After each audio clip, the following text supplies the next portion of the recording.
The schedule has been released. Now let's find out what it means for your fantasy football team.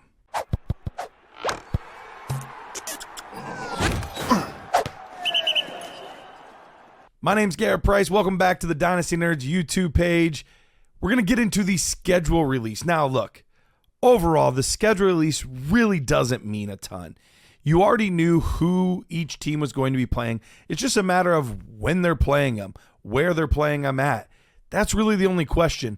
But there are some edges that we can gain from this in fantasy football. And for me, the biggest thing I'm looking at is I'm trying to look ahead to the fantasy playoff schedule. Are there players, are there teams, are there situations that are a net positive or maybe a net negative once we look at those 3 rounds, those 3 games that you could potentially be playing in the playoffs? So one squad that I think really did themselves a favor is any team that has Jonathan Taylor on that squad.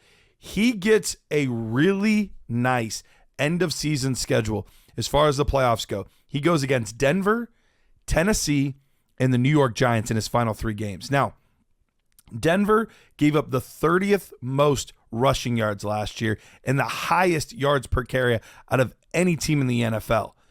Then you go to the final week in the New York Giants. They gave up tied for the second most touchdowns and the 29th most yards given up. So it's a really juicy matchup there as well. Tennessee was more middle of the road. They were the 13th best as far as yards given up.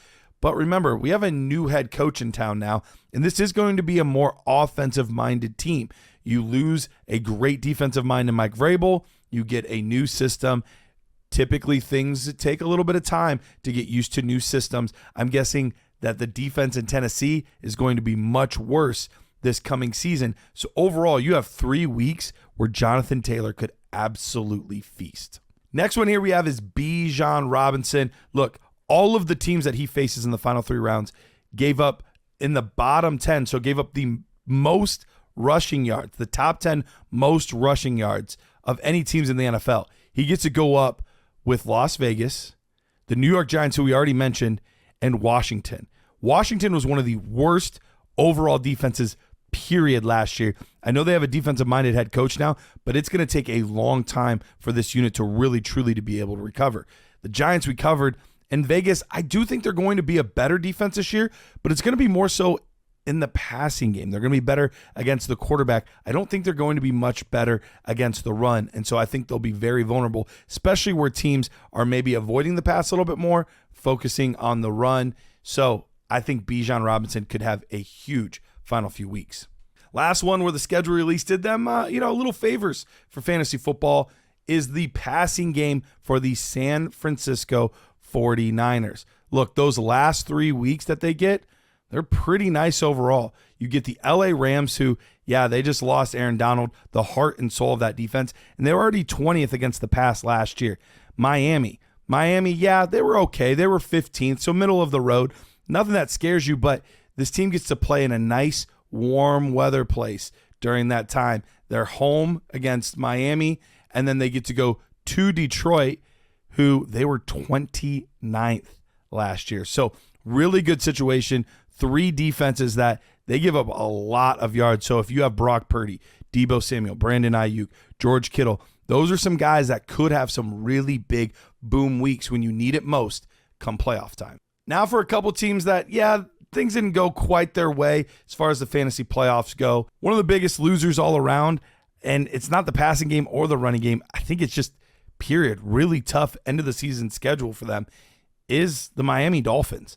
The Miami Dolphins, they get Houston the first week, which is not a bad matchup. It wasn't one of the better defenses last year, but they've invested more into the defensive side of the football. It is a defensive-minded head coach in his second year, so you do expect them to be a little bit better than they were last year, but it's really the final 2 weeks that scare me.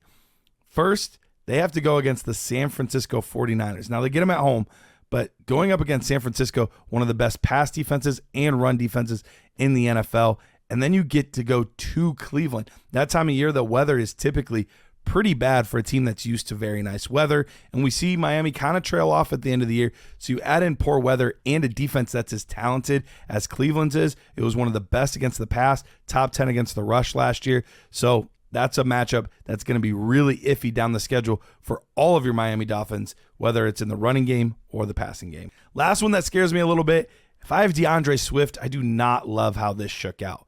My final 3 games, if I'm a DeAndre Swift manager, are San Francisco, 3rd against the run last year, Minnesota, 8th against the run last year, and Detroit, 2nd against the run last year. 3 top 10 defenses against the run that you have to go up in the final 3 weeks. I think that's a really, really tough matchup for this squad. And for DeAndre Swift, he's at almost must bench territory at the end of the season.